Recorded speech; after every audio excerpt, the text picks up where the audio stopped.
السلام علیکم ورحمۃ اللہ تعالی وبرکاتہ۔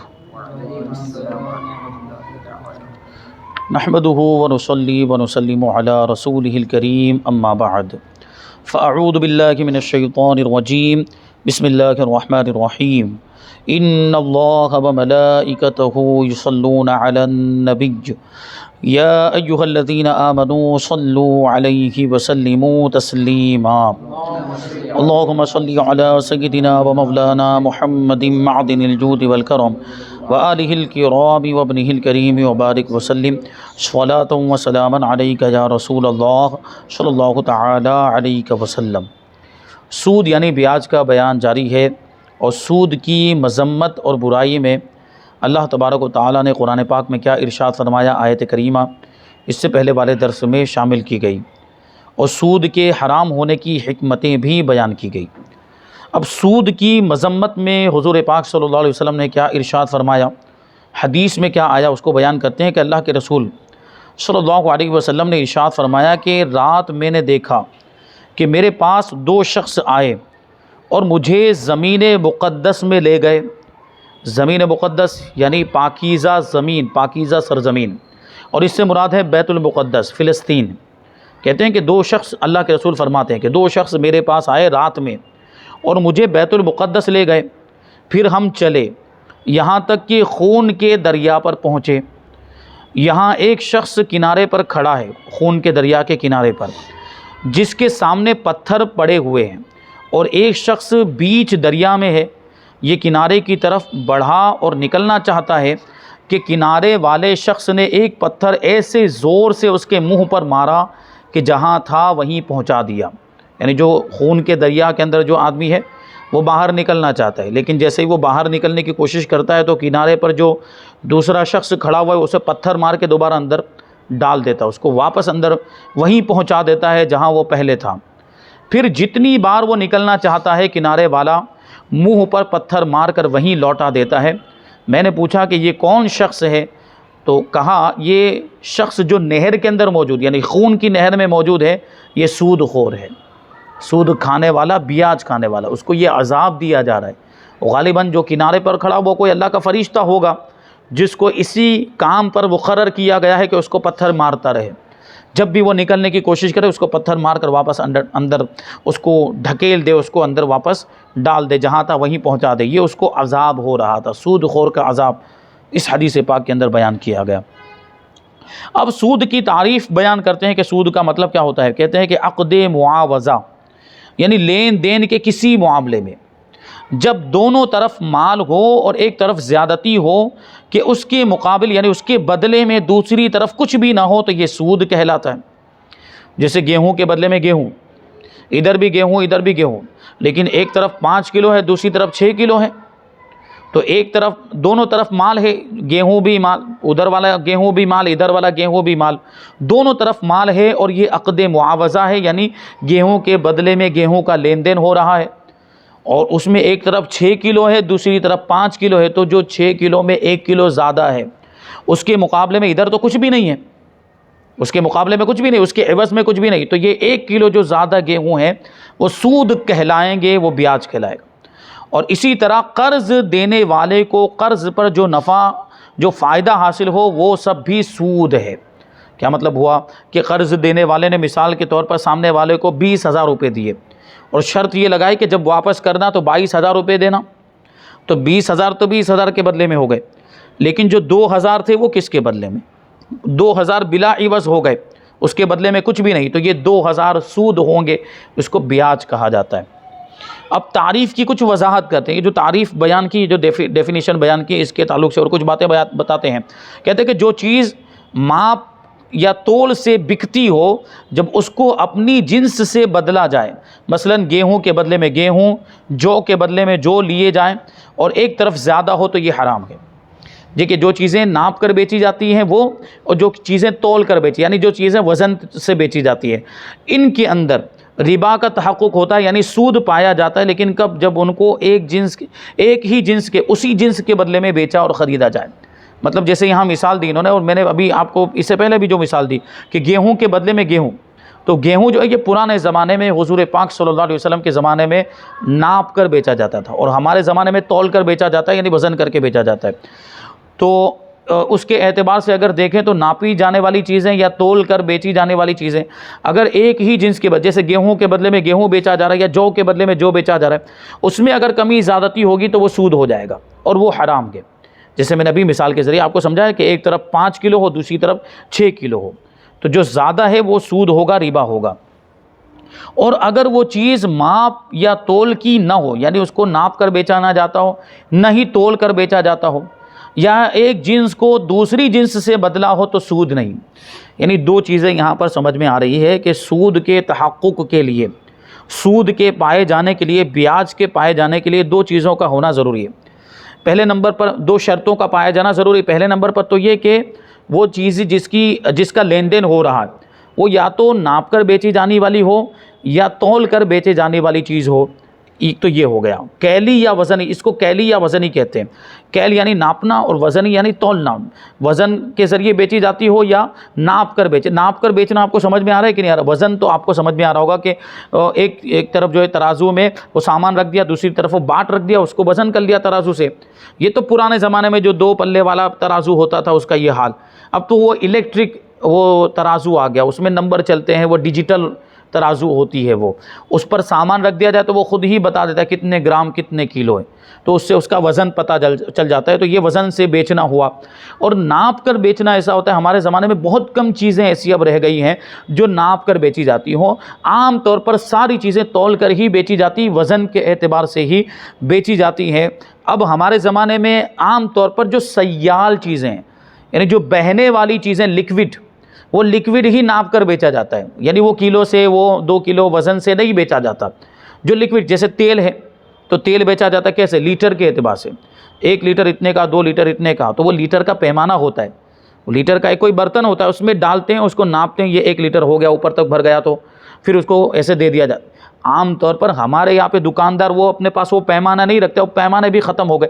پرانے زمانے میں تو وہ پیمانے بھی ہوتے تھے، وہ 1 لیٹر کا پیمانہ، آدھے لیٹر کا پیمانہ، وہ الگ الگ پیمانے ہوتے تھے، اسی میں ناپ کر تیل الگ سے اگر تیل لینے کے لیے جائیں تو وہ تیل جو لوز میں لیا جاتا تھا اس کو ایسے وہ پیمانے میں ڈال کر وہ بھر کے اوپر تک بھر کے دیتے تھے، اور اس کو تھیلی میں بھر کر کے یہ اتنے کا ہوا، 1 لیٹر ہوا، آدھا لیٹر ہوا، اتنے کا وہ بیچتے تھے۔ تو وہ جو پیمانہ ہوتا تھا وہی اس کے ذریعے جو بیچا جائے اس کو کہتے ہیں ناپ کر بیچنا۔ تو عام طور پر ہمارے یہاں پہ یہ جو چیزیں بیچی جا رہی ہے لکوڈ چیزیں ہیں، سیال چیز، جیسے دودھ بھی جو بیچا جا رہا ہے وہ ناپ کے ذریعے بیچا ہے، کیونکہ اس کا بھی وہ پیمانہ جو ہے لیٹر ہوتا ہے، 1 لیٹر 2 لیٹر اتنا۔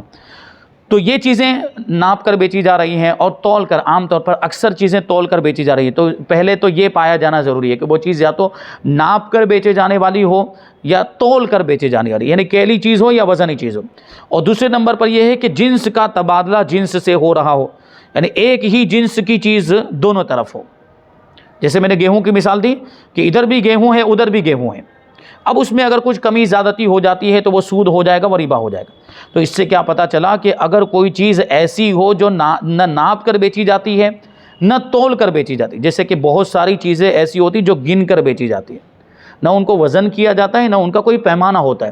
جیسے انڈا مثال کے طور پر، انڈا کیا وزن کر کے بیچا جاتا ہے یا انڈا کیا ناپ کر بیچا جاتا ہے؟ نہیں، نہ وزن سے بیچا جاتا ہے نہیں ناپ کر بیچا جاتا ہے، وہ گن کر بیچا جاتا ہے۔ 1 انڈا 6 روپے کا، 1 انڈا 7 روپے کا، ایسے اس کو عددی کہتے ہیں۔ عدد مطلب شمار کرنا، گننا، یہ گن کر بیچا جاتا ہے۔ تو اگر کوئی ایسی چیز ہے جو نہ ناپ کر بیچی جاتی ہے نہ تول کر بیچی جاتی ہے، اس میں اگر کمی زیادتی ہو جائے تو اگرچہ دونوں طرف ایک ہی جنس ہو پھر بھی اس میں کمی زیادتی جائز ہے۔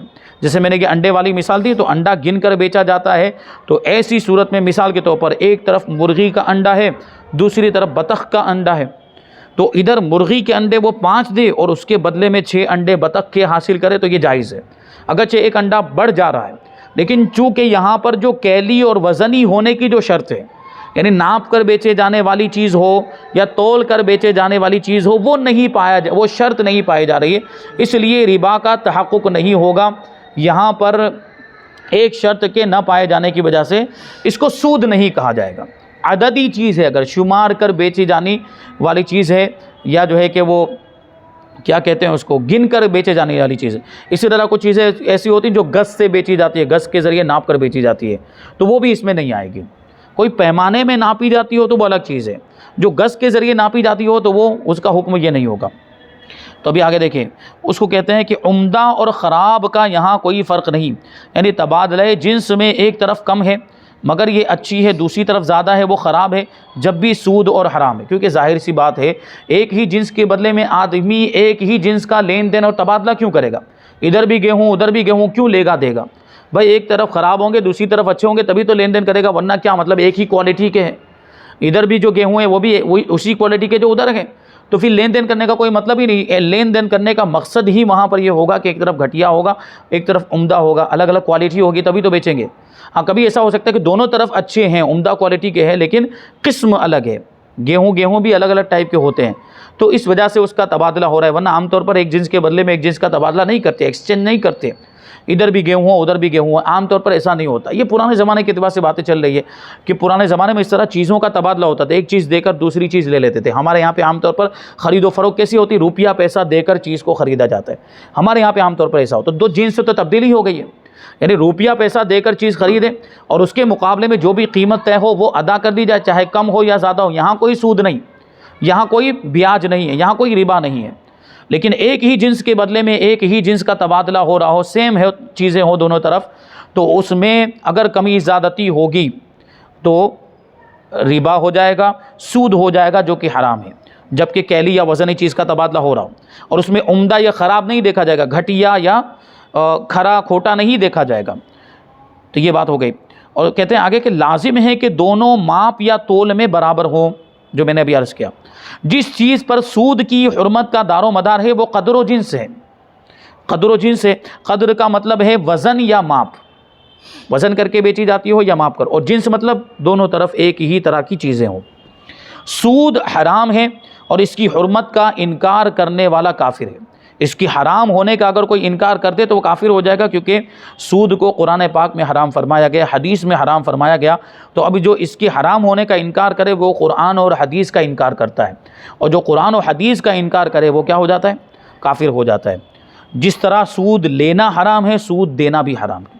لیکن ایک بات یہاں پر میں بیان کر دوں کہ جو کفار حربی ہوتے ہیں ان سے اس طرح کی زائد رقم لینا جائز ہے. کفار حربی کفار کی 3 قسمیں ہیں، جلدی اس کو بیان کر دوں.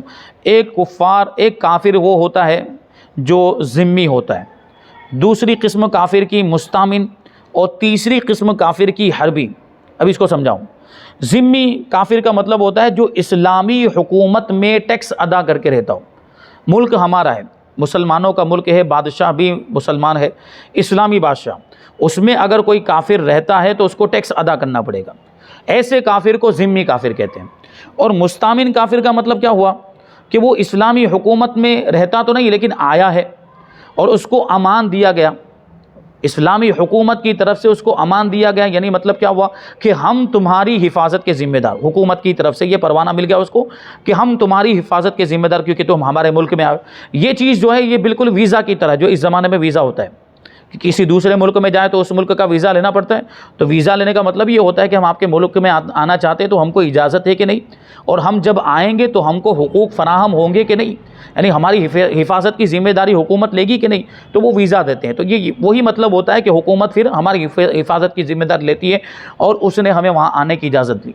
تو یہ دونوں چیزیں جو ہیں، ذمی کافر ہو یا مستامن، ان دونوں کا تعلق اسلامی حکومت سے ہے. یعنی اسلامی حکومت ہونی چاہیے، اسلامی بادشاہ بھی ہونا چاہیے، تبھی تو ٹیکس کا معاملہ ہوگا یا امان دینے کا معاملہ ہوگا. اور ابھی ہم اپنے ہندوستان کو دیکھیں، ہمارے ملک کو دیکھیں، تو یہاں کے جو کفار ہیں، غیر مسلم ہیں، نہ وہ ذمی ہیں نہ وہ مستامن ہیں، کیونکہ فی الحال اسلامی حکومت ہی نہیں ہے. اس کے لیے اسلامی حکومت ضروری ہے. جب اسلامی حکومت ہی نہیں تو یہاں کا کوئی کافر نہ ذمی ہو سکتا ہے نہ مستامن ہو سکتا ہے. ہو سکتا ہے؟ نہیں ہو سکتا. اگرچہ ہندوستان دارالاسلام ہے، ہندوستان دارالحرب نہیں ہے. دارالاسلام کا مطلب یہ ہوتا ہے کہ جہاں فی الحال اسلامی حکومت ہو یا فی الحال اسلامی حکومت نہ ہو لیکن اسلام پر عمل کرنے پر کوئی پابندی نہ ہو. پہلے کبھی اسلامی حکومت رہی ہو، فی الحال اگرچہ اسلامی حکومت نہ ہو لیکن اسلام پر عمل کرنے میں کوئی پابندی نہ ہو، تو اس کو دارالاسلام کہا جاتا ہے۔ تو ہمارا ملک ہندوستان بھی دارالاسلام ہے کہ یہاں پر اسلامی حکومت رہ چکی ہے، اور فی الحال پورے طور پر اسلام پر عمل کرنے میں کوئی پابندی بھی نہیں ہے۔ تو یہ دارالاسلام ہے، اگرچہ دارالاسلام ہے لیکن یہاں کے کفار نہ ذمی ہیں نہ مستعمر ہیں، یہاں کے کفار حربی ہیں۔ یہاں کے کفار کیا ہیں؟ حربی۔ اور دارالحرب کا کیا مطلب ہوتا ہے؟ دارالاسلام کا تو مطلب سمجھ میں آ گیا۔ دارالحرب کا مطلب یہ ہوتا ہے کہ جہاں کبھی بھی اسلامی حکومت نہ رہی ہو، وہ پہلے ہی سے کافروں کے قبضے میں رہا ہو، وہاں پر پہلے ہی سے کافروں کی حکومت ہو اور اب بھی کافروں کی ہی حکومت ہو، تو اس کو دارالحرب کہا جاتا ہے۔ ایسے ملک کو کیا کہا جاتا ہے؟ دارالحرب۔ دارالحرب کے جو کفار ہیں جو وہاں رہتے ہیں وہ تو حربی کافر ہے ہی، لیکن ہمارے ملک ہندوستان کے بھی جو کفار ہیں وہ حربی کافر ہیں، اور حربی کافر سے اس طرح کی زائد رقم اس کی رضامندی سے، اس کی خوشی سے لینا جائز ہے۔ کیا مطلب ہوا کہ کوئی حربی کافر ہندوستان کا غیر مسلم، آپ اس کو 20,000 روپے دیں، بدلے میں 1 مہینے کے بعد 22,000 روپے لیں تو یہ جائز ہے، وہ 2,000 روپے آپ کے لیے جائز ہوں گے۔ کفار سے لے سکتے ہیں، مسلمان سے نہیں لے سکتے، مسلمان سے لیں گے تو سود ہو جائے گا، بیاج ہو جائے گا، لیکن حربی کافر سے اس کی رضامند، جبکہ اس میں بیچ میں کوئی دھوکہ نہ ہو، کوئی جھوٹ نہ ہو، کیونکہ دھوکہ کافر کو دینا بھی جائز نہیں، اور جھوٹ کا معاملہ کافر کے ساتھ بھی جائز نہیں ہے، تو یہ نہ ہو، اس کی رضامندی سے حاصل کیا جائے تو یہ جائز ہے۔ اسی پر آپ اس مسئلے کو بھی حل کر سکتے ہیں کہ جو بینک سے ہمیں زائد رقم ملتی ہے سیونگ اکاؤنٹ پر، یا اسی طریقے سے فکس ڈپوزٹ پر ملتا ہے، یا کچھ دوسرا جو ہے کچھ اس طرح کی اسکیم ہوتی ہے، اور اس میں زائد رقم پی پی ایف جیسے کہ ہوتا ہے، اور کچھ اس طرح کے کچھ اور اسکیم لے کر آتے ہیں وہ، تو اس میں جو زائد رقم وہ لوگ دیتے ہیں اس کا بھی لینا جائز ہے، وہ بھی مال مباح ہے، خود بھی استعمال کر سکتے ہیں، دوسرے کو بھی دے سکتے ہیں، جب قبضہ کر لیں تو آدمی اس کا مالک ہو جاتا ہے، اور اس کو دینی کام میں خرچ کرنا چاہے تو وہاں پر بھی وہ خرچ کر سکتا ہے، کوئی حرج نہیں ہے۔ وہ کفار کی طرف سے ملنے والی زائد رقم جو مال مباح ہے اس کو سود سمجھ کر نہیں لینا چاہیے، سود سمجھ کر لیں گے تو گنہگار ہوں گے، اپنی سمجھ کی وجہ سے اس کو سود سمجھا، اور آپ کو معلوم ہے کہ سود گناہ ہے پھر بھی لے رہے ہیں، تو اب ہماری سمجھ کی وجہ سے ہم گنہگار ہوں گے اگر اس کو سود سمجھ کر لیں گے۔ تو مال مباح یعنی جائز مال سمجھ کے اس کو لینا چاہیے۔ ہاں کچھ چیزیں ایسی ہوتی، کچھ اسکیم ہے، مطلب وہ اس میں بینک میں بھی کچھ اس طرح کے معاملات ہوتے ہیں، جیسے میوچول فنڈ ہے ایک، چونکہ اس کا تعلق ڈائریکٹ شیئر مارکیٹ سے ہو، شیئر مارکیٹ میں شرکت ناجائز ہے، اس میں انویسٹ کرنا ناجائز ہے، تو میوچول فنڈ میں بھی انویسٹ کرنا ناجائز ہوگا۔ اسی طرح ہر وہ اسکیم جس کا تعلق ڈائریکٹلی یا انڈائریکٹلی شیئر مارکیٹ سے ہو اس میں حصہ لینا جائز نہیں ہے۔ تو یہ بات ہو گئی۔ اب دیکھیے جو میں نے ابھی جو عرض کیا کہ ربا اور سود کے پائے جانے کے لیے 2 چیزوں کا ہونا ضروری ہے، یا تو وہ چیز ماپ کر بیچے جانے والی ہو یا تول کر بیچے جانے والی ہو، اور یہ کہ دونوں طرف ایک ہی جنس ہو۔ تو اب ان میں سے کوئی ایک چیز نہیں پائی جائے گی تو پھر سود نہیں پایا جائے گا۔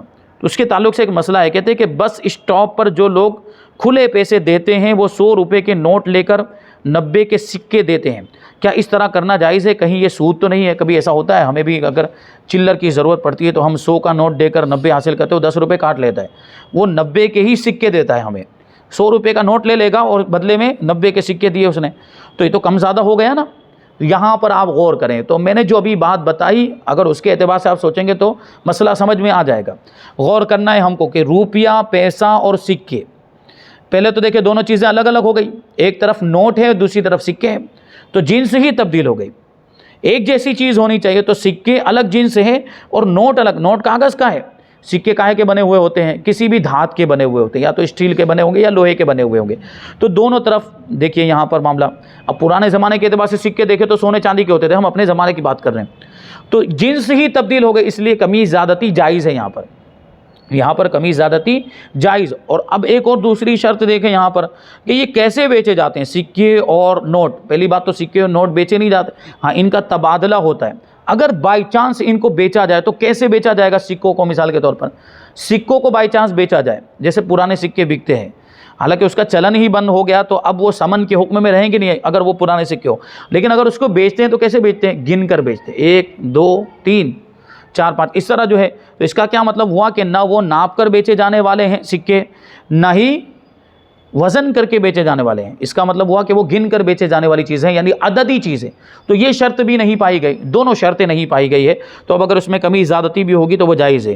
اسی کو کہتے ہیں کہ 100 روپے کے نوٹ لے کر 90 روپے کے سکے دیے جائیں، چاہے یہ لین دین دونوں طرف سے نقد ہو، یعنی ہاتھوں ہاتھ معاملہ ہو رہا ہو یا ایک طرف سے ادھار ہو اور ایک طرف سے نقد ہو، یہ دونوں صورتیں جائز ہیں، اس میں کوئی حرج نہیں، اس میں سود نہیں ہے، کیونکہ جب 100 روپے کے نوٹ کے بدلے میں 90 روپے کے سکے دیے جائیں گے تو اس میں نہ تو جنس ایک ہے اور نہ ہی قدر پائی جا رہی ہے، یعنی وزن کا معاملہ بھی نہیں ہے اور ماپ کا معاملہ بھی نہیں ہے، تو کمی بیشی اور ادھار دونوں جائز ہوئے، جیسا کہ در مختار میں ہے کہ اگر قدر و جنس دونوں نہ ہو تو کمی بیشی اور ادھار دونوں جائز ہیں، علت کے نہ پائے جانے کی وجہ سے۔ علت یعنی جو وجہ ہے، سود کی جو وجہ بنتی ہے وہ یہاں پر نہیں ہے، تو بیع اپنی اصل اباحت پر باقی رہے گی، یعنی بیع جائز رہے گی، خرید و فروخت کا معاملہ جائز رہے گا۔